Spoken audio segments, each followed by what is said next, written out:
I suppose if Donald Trump does actually extend an invitation to President Zelensky for the Alaska summit with Vladimir Putin, it will not simply be a question of diplomatic etiquette, it will be a matter of war aims legitimacy and whether the United States will act as an honest broker or as a self-appointed arbiter of Ukraine's fate. Right now, European capitals have lined up behind Zelensky in a way that's unusually consistent for the EU.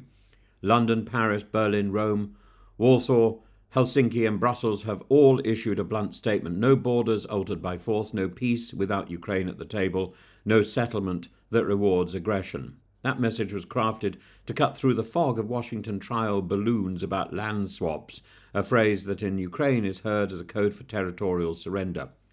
Zelensky himself has made the constitutional position clear. No government has the right to siege Ukrainian territory. He remembers 2014, when the seizure of Crimea was tolerated as a fait accompli in the name of stability. 8 years later, Putin came back for more. Accept a swap now, and Ukraine and Europe will be negotiating the next war before the ink is even dry. Trump, meanwhile, appears to want to stage manage Alaska as an historic moment, casting himself as the indispensable peacemaker. The risk is that Putin has no interest in genuine peace talks, only in legitimizing his conquests by negotiating directly with the White House while freezing Zelensky out. For the Kremlin, a bilateral with Trump, especially on US soil, is a propaganda coup and a small diplomatic victory against the ICC arrest warrant.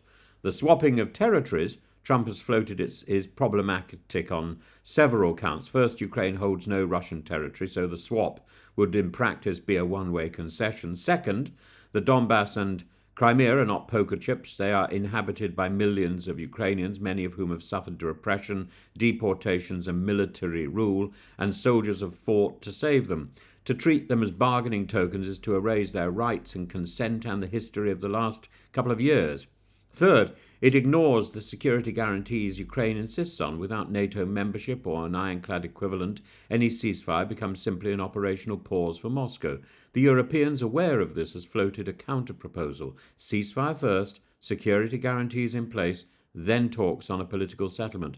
That sequencing matters because it avoids negotiating under active bombardment and forces Russia to prove it will halt the war before discussions on territory begin.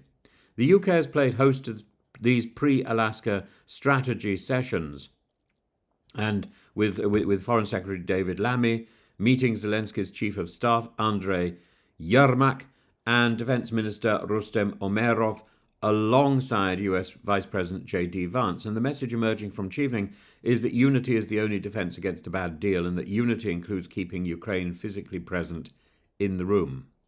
If Zelensky is excluded from Alaska, the optics will be catastrophic. It will look like Washington and Moscow are carving up Europe over Ukraine's head. We had all that before in the 1945 negotiations in Yalta. If he is included, there is at least the possibility, slim but real, of preserving the principle that no peace is possible without the consent of the nation under attack. Ultimately, the Alaska meeting will test not Trump's diplomacy, but the cohesion of the Western alliance. Does the US see itself as part of a collective security framework, or as a singular deal maker free to bargain away the interests of its allies? The irony is that the shot at peace that Trump claims to see may evaporate the moment Ukraine is sidelined.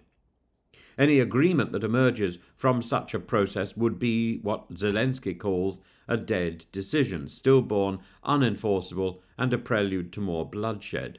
The question for the coming week, therefore, is not whether Alaska produces a deal, but whether it produces a thing worth having.